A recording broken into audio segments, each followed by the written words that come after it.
Mayong adlaw kanatutunan, kinusab si June Oliver sa Agricultural Training Institute Regional Training Center 7 sa ato nga tulumanon, Maguma, ikaw ang una. Karong higayon na, ato makauban karon usa sa mga aquaculturist sa Bureau of Fisheries and Aquatic Resources. Aniya si Ma'am Rochelle Angela P. Osol. Mayong adlaw kanyo, Ma'am? May adlaw, Sir June. Okay. So, diretso kita, Ma'am, no? Kining may tungod sa aquaculture production. Unsa giunsa man nga makahatag siya og supply partikularmente sa atong isda dinhi sa Pilipinas. Before Sir June, Yes. kaning aquaculture no usa ni siya sa pag-uma sa isda. Sama ra kini siya sa pag-uma sa yuta nga pero in pagbuhi ni siya sa isda, pinaagi sa Fish pan. fish pan, sa Okay. fish cage, fish pen. Kani siya Well, labot ang pagbuhi og isda ginamit ang fish cage des dagat. pwede siya Mapil sa siya. fish cage sa dagat sa mariculture po. So, dili siya masud sa aquaculture. Aquaculture gyapon siya Okay. kay naaman siya sa tubig. So nasa word nga aqua meaning water. So, lakbit pagkaistorya ani kung aquaculture production nagatiman kitag isda nga gisud og tangkal. Yes po. Both sa bukid ug sa Yes. dagat. Okay. What are the most commonly cultured species, ma'am, dinhi sa Pilipinas? Kay guess good ka mag-aquaculture, sagad nga mga isda nga gisagop sa atong mga fisher folks. Okay. Number one no, ang kaning ato ang national fish nga bangos. Gibuhi ni siya pinaagi sa pond, sa fish cage, sa fish pen. So mo ni siya usa number one. Number two is ato ang tilapia. Okay. Sa fresh water and pwede po ni siya buhion nato sa brackish water. Okay. Nganong nahisibo magyud sila for production, ma'am? Nasibo ni siya sa food production kay kaning tilapia no og bangos mabuhi ni siya sa ato ang klima diri sa ato ang nasod nga Pilipinas. Unsaon man nato, ma'am, o requisitos nato nagaunang panginahanglanon aron kita makasugod sa gitawag og aquaculture farm? Okay, so number one, sa pangalan nga aquaculture, kinahanglan gyud ta nga natay sustainable nga water supply, good quality nga water. Then number two is kinahanglan ta nga natay proper site selection kung asa nato buhion ang ato ang gusto nga buhion nga commodity. For example, kung arita sa fish pond, arita sa fish cage, or arita sa fish pen. Apil na ba ani ang gitawag natong salinity test? Yes po. Kung sa bangos, kinahanglan na ang salinity nga mo bagay siya sa quality sa salinity nga required sa ato ang commodity. So isip pagsumada ni nagkinahanglan yun sa technical expert gikan sa BIFAR. Yes po. Usa ta mo engage og aquaculture Yes. farm. Sagad nga mga hagit nining aquaculture production. Kalidad sa tubig, sakit o kamahal sa presyo sa mga feeds. Unsaon ni nato pagduma isip aquaculturist nato sa BIFAR? Okay.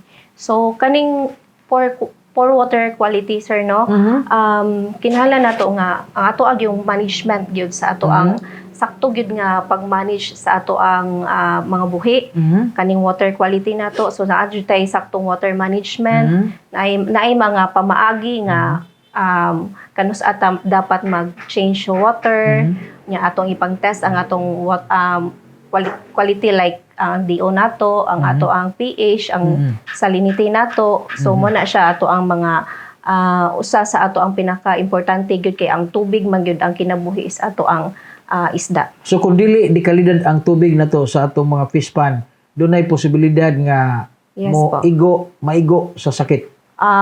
Naay jud akong posibilidad sir, then mas stress pa pud ang ato mga buhian na. So mo na siya cause nga magka-mortality ta, so mo na nga dili successful ang ato ang pagbuhi sa ato ang mga isda. How is BIFAR supporting sa aquaculture farmers na to? Sa natag sa pagbansay, paghatag og ayuda, o paghatag ba nato mga inputs or teknolohiya?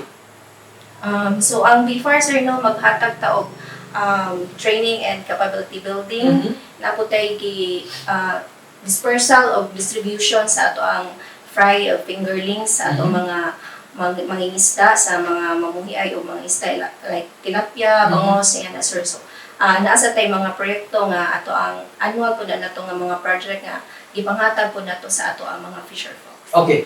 So, unsa man ang gitawag natong mga malungtaron nga mga practices na to nga gikinahanglan sa usa ka na nag-iya o nagdumaong aquaculture pan nga iyang sundon sa tumong mataas ang iyang produksyon o makapanalipod usab sa atong kinaiyahan.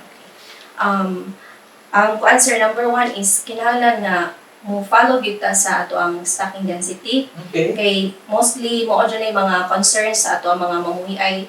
Like example sa tilapia na tay mga client no nga mo reklamo sila nga nung nangamatay, nga nung gagmay ra ilang harvest kay sa dili magud sad ang uban usay mo kuan mo follow sa mga technicalities nato no like mo gusto nila mag-stock sila daghan kay para daghan sila harvest pero wrong siya nga kuan wrong siya nga overpopulated yes kay o nag-overstocking na siya so once mag-overstocking siya mag-low ang ato ang dissolved oxygen dili pod siya katubo og sakto ang ato ang buhi nga isda so mo na siya nga kinahanglan gyud nga natay proper stocking density nga ato i-follow then water management nato proper nga feeding management nato then maganda tag sampling para dili dili ma-waste ang atong pagkaon nga magsige na lang taghatag nga dili na dito mao ang number of kilo nga gihatag nato sa ato ang isda so mo na nga nagitay sakto nga proper management then record keeping sa tanan nga mga panghitabo o kung sa mga atong gipanghatag dito sa atong mga buhi nga isda. To simplify about aquaculture production, pila man gyud ka isda o pila ka tilapia o bangos ang atong isulod sa maong ginakon? Sa tilapia, kung arita sa pond lang nga kuan or 10 pond, maka-stock ta og tulo sa 3 to 5 pieces per square meter. Okay. O then kung mag-fish cage ta sa tilapia is nata sa 5 to 15 pieces per square meter. So, ang nakalahi sa pond o sa earth Sa katong gitawag na sa cage. mas muna nga gamay lang ato ang stocking density sa panzer kay nagdepende ta sa tubig no ang pan depende po siya sa supply sa tubig kung kanunay ba na ay supply labi na og kanang tig-init so muna nga amo ra jud i-require kung pan gani 3 to 5 pieces lang gid siya kay para kuan kanang gi-consider na to ang kadaghanon sa tubig ang supply sa tubig. Yeah, unlike sa fish cage, kaya ang fish cage, so kanunay magyud na ay tubig, flowing po ang tubig. Okay. So mo na nga makahatag daghan nga stock sa fish cage. Nganong angayan magyud ang usa ka fish pond duol sa baybayon?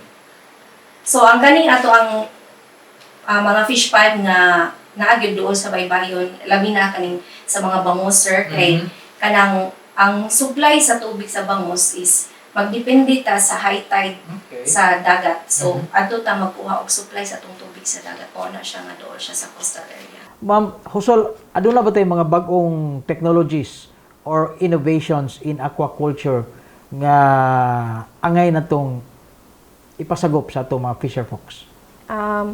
Na ang example ang biofloc technology na gigamit nato para po ni siya sa maayo nga quality sa ato ang tubig sir. Then napod tay kaning recirculating aquaculture system kaning gitawag og GRAS, solar powered aerators and pumps para makalasen ta sa ato ang kuan pod kurente. Dili ba ni mga gitawag na to for millionaires technology? Dili ra sir kay naa naman tay daghan nga mga solar powered nga mga naasa ato ang mga local markets karon. So, unsa man ang imong ikatambag ma'am para sa atong mga fisher folks nga gustong mo balhin gikan sa captured fishing ngadto na sa aquaculture? First mag-start sa jutag gamay Okay. para dili ta madako og losses bitaw. So mag-start ta gamay, hinay-hinay hangtod nga maka-catch up na ta, makakuha na ta og unsay mga sakto nga like nakita na to nga mga sayop sa pag-una natong pagbuhi. So makakuha na ta. So gradually and then kuha na ta tawag aning magdugang na ta, magpuno na ta og another nga facility. Okay. Parting statement na to, ma'am, sa atong tulumanon. Mag-uma, ikaw ang una. Para sa ato ang mga mamuhi ay og mga isda, labi na tilapia og bangos. Number 1 lang namo nga among tambag sa inyo nga kinahanglan na atay saktong management, proper management jud, na atay saktong record keeping sa ato ang pagpamuhi sa isda nato. Follow gid ta sa sakto nga stocking density, then be resilient, magbinantayon ta labi na og kanang sa ato ang panahon karon nga mokalit lang kay kanang labi na kanang mokalit lang og ulan, gikan sa mo kitag ulan. So muna atong bantayanan pod no kay kuan pod ang ato ang mortality pod ang atong isda ana, mas stress pod siya. So mo na nga kinahanglan lang gyud kanang sakto nga management. Management gyud, bantayan lang gyud nato kanunay og kanang kinasing-kasing pod nga pag-atiman pod sa ato ang mga buhi para naatay kanunay nga supply mahatag sa ato ang katawhan sa ilabi na diri sa ato ang probinsya sa Bohol. Si Maria Rochelle Angela P. Hosol, usa sa itong mga aquaculturist sa Bureau of Fisheries and Aquatic Resources inis probinsya sa Bohol. Hangtod sa sunod higayon, kinigapon si June Oliver sa atong tulumanon. Mag-uma, ikaw ang una, atod kaninyo sa Agricultural Training Institute Regional Training Center 7. Mayong adlaw, karanaman.